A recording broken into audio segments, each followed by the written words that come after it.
யாருமே ஈழத்தமிழர்களுடைய பிரச்சனையை முன்வைக்க இல்லை.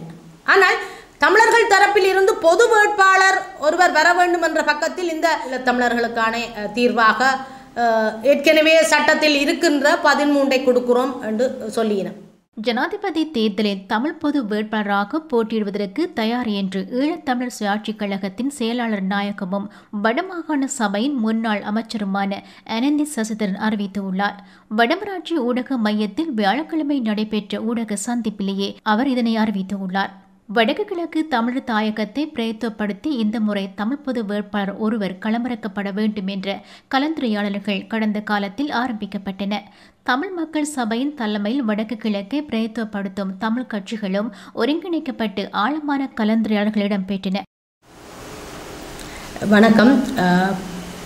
ஜனாதிபதி தேர்தலில் பொது வேட்பாளர் தொடர்பான எனது நிலைப்பாட்டினை நான் இங்கு தெரிவிக்க விரும்புகின்றேன்.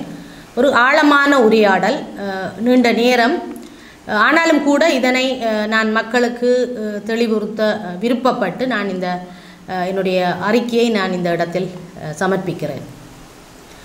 இலங்கை தீவில் ஈழத்தமிழர் தேசத்தின் பாரம்பரிய வரலாற்று தாயகம் ஆக்கிரமிக்கப்பட்ட நிலையில் உள்ளது.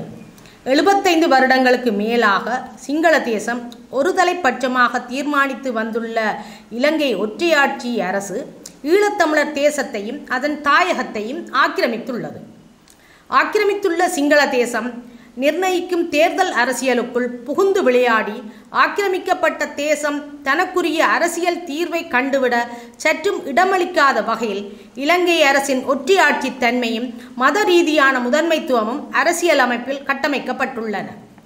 இந்த தேர்தல் அரசியலில், அதுவும் குறிப்பாக பாராளுமன்ற, மாகாண சபை, உள்ளூராட்சி தேர்தல்களில் ஏன் தமிழர்களான நாமும் பங்கேற்கிறோம் என்றால் அதற்கு ஒரு காரணம் உள்ளது.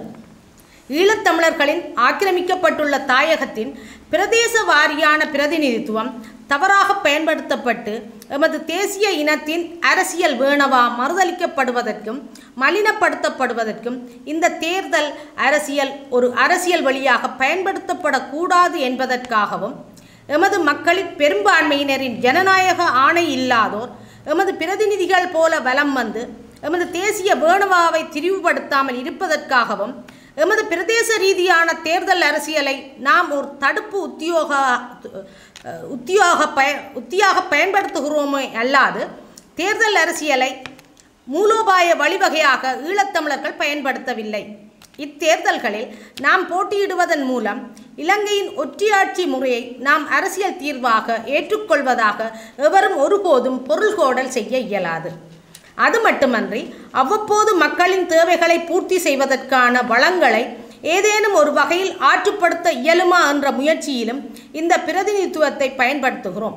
சர்வதேச தளத்தை நோக்கி எமது குரலை ஓங்கி ஒலிப்பதற்கு இந்த பிரதிநிதித்துவத்தை எவ்வாறு பயன்படுத்தலாம் என்று சிந்தித்து பயன்படுத்துகின்றோம். இவ்வகையில் மாகாண சபையின் அங்கீகாரத்தோடு ஐநா மனித உரிமை பேரவைக்கு சென்று ஆக்கிரமிக்கப்பட்டுள்ள எமது தேசத்தின் கருத்தியலை எண்ணற்ற வழிகளில் முன்வைத்து வந்துள்ளேன். பாராளுமன்ற பிரதிநிதித்துவமும் மாகாண சபை பிரதிநிதித்துவமும் எவ்வாறு பொருத்தமாக பயன்படுத்தப்படலாம் என்பதில் விரல் விட்டு எண்ணப்படக்கூடிய மிகச்சில தமிழ் அரசியல் பிரதிநிதிகளே செயற்பட்டுள்ளனர். காத்திரமான சில நகர்வுகளை மாத்திரமே மேற்கொள்ள முடிந்துள்ளது. 2009ஆம் ஆண்டுக்கு பின்னர் 2015ஆம் ஆண்டு வடமாகாண சபை நிறைவேற்றிய இன அழிப்பு நீதிக்கான தீர்மானம் இதற்கு ஓர் எடுத்துக்காட்டு. தேர்தல் அரசியல் ஈழத்தமிழர்களை பொறுத்தவரை இலங்கை தீவில் ஒரு மூலோபாய வழியாக அமையும் தகுதியை எப்போதோ இழந்துவிட்டது. அதை எந்த அளவில் உத்தியாக பயன்படுத்துவது என்பதில் மட்டுமே நாம் கண்ணும் கருத்துமாக இருக்க வேண்டும். இலங்கை ஒற்றையாட்சி அரசியல் அமைப்பில் நிறைவேற்று அதிகாரம் என்பது பேரளவில் ஜனாதிபதி என்ற ஒரு தனி மனிதரிடம் வைப்பாக்கம் செய்யப்பட்டிருந்தாலும் அந்த நிறைவேற்று அதிகாரம் அரசியல் அமைப்பின் ஒற்றையாட்சி தன்மையையோ ஆக்கிரமிக்கப்பட்டுள்ள தமிழர் தாயகம் மீதான மத ரீதியான முதன்மைத்துவத்தையோ எமது மூலோபாயத்துக்கு ஏற்றவாறு மாற்றி அமைப்பதற்கு எந்த வகையிலும் இடமளிக்காது. இதை போலவே இலங்கை பாராளுமன்றத்தில் 3/2 பெரும்பான்மை இந்த அரசியல் அமைப்பின் ஒற்றையாட்சி தன்மையையும் தீவு முழுவதிலுமான தேரவாத சிங்கள அரசியல் பௌத்தத்தின் முதன்மைத்துவத்தையும் மாற்றுவதற்கோ நீர்த்துப்போகச் செய்வதற்கோ எவ்வகையிலும் இடமளிக்கப் போவதில்லை. இலங்கை ஒற்றையாட்சி அரசின் ஜனாதிபதியாயினும் சரி, பாராளுமன்ற பெரும்பான்மையாயினும் சரி, ஈழத்தமிழர் தேசத்தின் சுயநிர்ணய உரிமையின் பாற்பட்ட எந்த தீர்வையும் தேர்தல் அரசியலுக்கு அப்பாற்பட்ட அழுத்தமின்றி ஒருபோதும் அங்கீகரிக்கப் போவதில்லை. 2009ஆம் ஆண்டு மே மாதத்தில் இன அழிப்பு போரின் பின்னரான முழுமையான ஆக்கிரமிப்பு சூழலில் அந்த நிலைமை இல்லாது ஒழிக்கப்பட்டுள்ளது. ஒரு காலத்தில் ஆயுத போராட்டத்தின் மூலம் மெய்நடப்பு அரசொன்றை கட்டியெழுப்பி அமைதி பேச்சுக்களை தீவுக்கு அப்பாலான மூன்றாம் தரப்பு சர்வதேச அனுசரணையோடும் மத்தியஸ்தத்தோடும் ஏற்படுத்தும் சூழலை தோற்றுவித்து ஒற்றையாட்சி தேர்தல் அரசியலுக்கு அப்பாற்பட்டு எமக்கு தேவையான மூலோபாய அழுத்தத்தை ஏற்படுத்த முடிந்தது. அதன்போது தனது சுயநிர்ணய உரிமையை ஈழத்தமிழர் தேசம் நடைமுறையில் எடுத்தாண்டது. அதன் மூலம் அரசியல் தீர்வுக்கான அரசியல் அமைப்புக்கு அப்பாலான சூழல் உருவாக்கப்பட்டு அரசியல் தீர்வு பற்றி பேசப்பட்டது. யார் பேச்சுவார்த்தை மேசையில் தமிழ் மக்களின் பிரதிநிதிகளாக பங்கேற்க வேண்டும், யார் பங்கேற்கக்கூடாது என்பதை மக்கள் ஆணையோடு எழுத்தாள தேர்தல் அரசியல் பயன்பட்டது. அதற்காகவே தமிழ் தேசிய கூட்டமைப்பு உருவானது. எப்போதோ தந்தை செல்வா அவர்களால் முடித்து வைக்கப்பட்டு சாகடிக்கப்பட்டிருந்த கட்சி மீண்டும் மேற்கொண்டு வரப்பட்டது தேர்தல் லட்சணியை ஒரு அரசியல்வாதி முடக்கியதால் நேர்ந்த ஒரு விபத்து மாத்திரமே. இதையெல்லாம் மீண்டும் சிறிதாவது மக்களுக்கு நினைவுபடுத்த வேண்டிய நிலை தற்போது ஏற்படுத்தப்பட்டுள்ளது. 2009ஆம் ஆண்டுக்கு பின்னர் 15 ஆண்டுகள் கழிந்த நிலையில் ஆண்டாண்டு காலமாக ஈழத்தமிழர் மீது இழைக்கப்பட்டு வருகின்ற சர்வதேச குற்றங்களுக்கான பொறுப்புக்கூறலுக்கு இலங்கை அரசை உள்ளாக்க சர்வதேச அழுத்தம் ஒன்றே ஈழத்தமிழர் தேசத்திடம் எஞ்சியுள்ள வழிவகையாக உள்ளது. இதுவே மூலோபாய முன்னெடுப்புக்கான பாதை. ஈழத்தமிழர் தேசத்தின் சுயநிர்ணய உரிமை எனப்படுவதும் இன அழிப்புக்கான சர்வதேச நீதி எனப்படுவதும் இரண்டும் பெரும் மூலோபாய தூண்கள். ஆகவே இந்த மூலோபாய வழிவகையை ஈழத்தமிழர் தேசம் எடுத்தாள வேண்டுமானால் சிங்கள பேரினவாத வேட்பாளர்களை நிறைவேற்று அதிகாரமுள்ள ஆட்சியாளர்களாக்கும் தேர்வுகளுக்குள் ஆக்கிரமிக்கப்பட்ட ஈழத்தமிழர் தேசம் ஈடுபடுவது எது வகையிலும் பொருத்தமற்றது. அவர்களோடு பேரம் பேசியும் எதையும் சாதிக்க முடியாது. அவர்கள் நலிவடைந்துள்ளார்கள், பிளவடைந்துள்ளார்கள் என்று எம்மை நாமே ஏமாற்றி தெரிவுகளை மேற்கொண்டு எதையும் மூலோபாய ரீதியாக சாதித்துவிட இயலாது. இதற்கு ஏற்கனவே வரலாறு பல பாடங்களை புகட்டியுள்ளது. தற்காலிக உத்தியாக ஜனாதிபதி தேர்தலை கையாண்டு மூலோபாயத்துக்குரிய அரசியல் பயணத்தை சிதைத்து விடுவது தவறானது மட்டுமல்ல, ஆபத்தானதுமாகும். இதனால் தான் ஜனாதிபதி தேர்தலை நாம் எவ்வாறு கையாள்வது என்பதில் மூலோபாயத்துக்குரிய அணுகுமுறைக்கே நாம் முக்கியத்துவம் கொடுக்க வேண்டும் என்ற கருத்து மேலெழுகிறது. இதனால் தான் பொது வேட்பாளர் என்ற சிந்தனையை நானும் ஆதரிக்கிறேன். ஆனால் அதற்கு ஏற்ற சரியான கொள்கை வகுப்பு இருக்க வேண்டும். அது மட்டுமன்றி அதற்குரிய சரியான வேட்பாளரும் நம்மிடம் இருக்க வேண்டும். ஈழத்தமிழருக்கான சர்வதேச அரசியலை முன்னெடுப்பதில் கட்சிகளுக்கிடையே ஒற்றுமையற்ற சூழலை ஆக்கிரமிக்கப்பட்டுள்ள சூழல் உருவாக்கியுள்ளது. ஆதலால் கட்சி அரசியலுக்கு அப்பாற்பட்ட நிலையில் ஈழத்தமிழருக்கான ஒரு பொது பிரதிநிதியை தேர்ந்தெடுத்து அவரை ஈழத்தமிழர்களின் நிழல் ஜனாதிபதியாக சர்வதேசம் கணிப்பிடும் நிலையை தோற்றுவிப்பதே காலத்தின் தேவையாக உள்ளது. இருப்பினும் இதை சரிவர செய்ய வேண்டுமானால் ஆக்கிரமித்துள்ள தேசத்தின் ஜனாதிபதி வேட்பாளர் எவரையும் விட அதிக வாக்குகளை பெறும் வகையில் ஒருவரை ஆக்கிரமிப்புக்கு உள்ளாக்கியுள்ள ஈழத்தமிழர் தேசம் தகுந்த தேர்தல் விஞ்ஞாபனத்தோடு நிறுத்த வேண்டும். அவர் அதிக வாக்குகளால் வெற்றி பெற வேண்டும். அவர் எமது நிழல் ஜனாதிபதியாக இயங்க வேண்டும். பொது வேட்பாளரின் முழு முயற்சியும் இன அழிப்புக்கான சர்வதேச நீதி நோக்கியதாக அமைய வேண்டும்.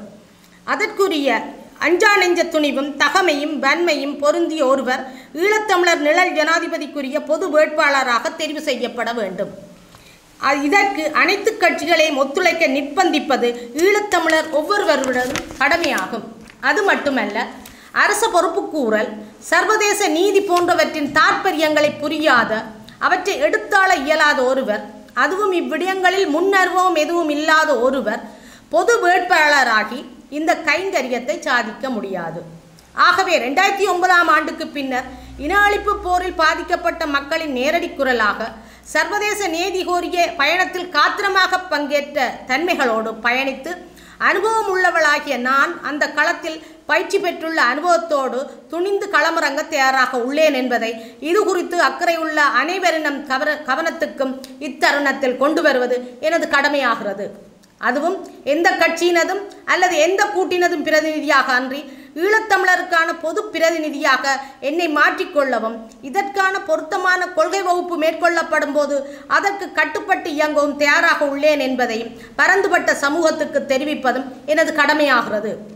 அது மட்டுமன்றி இவ்வாறான தன்மைகளோடு என்னை விடவும் ஆற்றலுள்ள வேறு எவரேனும் நம்பகமான நிறுவப்படக்கூடிய வகையில் முன்வைக்கப்பட்டால் அவ்வாறான வேட்பாளரை ஆதரிக்கவும் நான் தயாராக உள்ளேன் என்பதையும் நான் சுட்டிக்காட்ட விரும்புகிறேன்.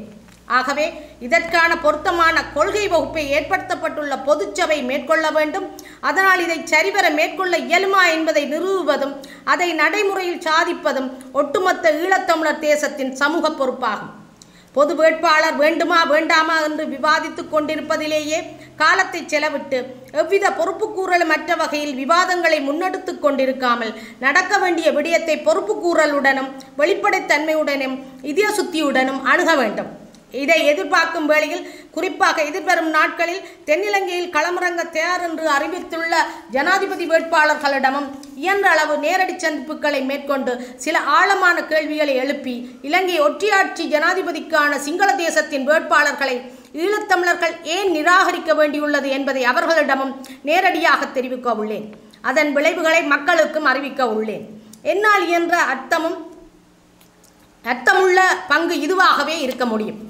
குறிப்பாக ஆறாம் சட்ட திருத்தத்தை அகற்றி ஈழத்தமிழர் பாரம்பரிய தாயக கோட்பாட்டை அங்கீகரித்து தீவின் வடக்கு கிழக்கு பகுதியில் பௌத்தத்திற்கான முதன்மைத்துவத்தை நீக்குவதே தனது விருப்பம் என்று பகிரங்கமாக எந்த ஒரு சிங்கள வேட்பாளரேனும் தெரிவிக்க தயாராக உள்ளாரா என்ற கேள்வியையும் இலங்கை தீவில் இன அழிப்பு நடைபெற்றதா இல்லையா என்பதை இன அழிப்பை தடுப்பதற்கும் தண்டிப்பதற்குமான பட்டயத்தின் அடிப்படையில் சர்வதேச விசாரணைக்கு உள்ளாக்கி அரச பொறுப்புக்கூறலை விசாரிக்க சர்வதேச நீதிமன்றை நாடும் துணிவு சிங்கள வேட்பாளர்களில் எவருக்கேனும் உண்டா என்றும் அவர்களுடன் நேரடியாக வினவி அவர்கள் அதற்கு தரும் பதிலை ஈழத்தமிழ் மக்களுக்கு வெளிப்படுத்தவும் என்னால் என்ற முயற்சியை மேற்கொள்ள உள்ளேன். ஆக்கிரமிக்கப்பட்ட தாயகத்தைப் போலவே புலம்பெயர் சமூகத்திலும் ஒற்றுமையின்மை காணப்படுகிறது. இதற்கு பிராந்திய அரசியலும் சர்வதேச அரசியலும் பிரதான காரணம். இமாலய பிரகடனம் எங்கிருந்து இங்கு வந்தது என்ற கேள்வியை கேட்டால் இதற்குரிய விடை கிடைக்கும். இருப்பினும் இலங்கை அரசின் இன அழிப்புக்கான அரச பொறுப்பை சர்வதேச விசாரணைக்கு உள்ளாக்குவதில் சில காத்திரமான நகர்வுகள் பல முனைகளில் இருந்தும் புலம்பெயர் ஈழத்தமிழர் தரப்புகளால் முன்னெடுக்கப்படுகின்றன. இந்த வகையில் காத்திரமான நகர்வுகள் முன்னேறி செல்லும் வகையில் எமது மூலோபாய முடிவுகள் மேற்கொள்ளப்பட வேண்டும் என்பதை இத்தால் வலியுறுத்துகிறேன். நன்றி. 13வது திருத்தச் சட்டம் என்பது ஒரு சர்வதேச நாடு இந்தியாவுடன் செய்து கொண்ட ஒப்பந்தம். அது ஏற்கனவே இலங்கையினுடைய அரசியல் சட்டமாகவே இருக்குது. ஆனால் அதை நடைமுறைப்படுத்த வேண்டிய பொறுப்பும் கடமையும் இலங்கை அரசாங்கத்துக்கு இருக்குது. அது இருக்கிறது. ஆனால் அதை அரசாங்கம் செய்ய இல்லை. இப்போ 6ஆம் திருத்தச் சட்டத்தை நாங்கள் யாருமே நடைமுறைப்படுத்தட்டு போய் கேட்க இல்லை. பொதுமக்கள் யாரும் 6ஆம் திருத்தச் சட்டத்தை ஏன் நீங்கள் நடைமுறைப்படுத்தாமல் இருக்கிறீர்கள், நடைமுறைப்படுத்தும் கொண்டு யாரும் கேட்காமலே நீங்கள் அதை நடைமுறைப்படுத்தீர்கள். மக்களுக்கு பாதகம் என்று தெரிந்தும் கூட, அது குறிப்பாக ஈழத்தமிழர்களுக்கு மிகவும் பாதகமானது என்று தெரிந்தும் கூட நீங்கள் அதை நடைமுறைப்படுத்துகின்ற ஆட்சியாளர்கள் ஏன் அந்த சட்டமாக இருக்கின்ற 13வது திருத்தச் சட்டத்தை இதுவரையும் நடைமுறைப்படுத்த இல்லை என்ற ஒரு கேள்வி இருக்கு. இன்றைக்கி பல பக்கங்களால் நான் நினைக்கிறேன் இந்த ஜனாதிபதி வேட்பாளர் என்ற போட்டி என்ற பொழுது யாருமே ஈழத்தமிழர்களுடைய பிரச்சனையை முன்வைக்க இல்லை.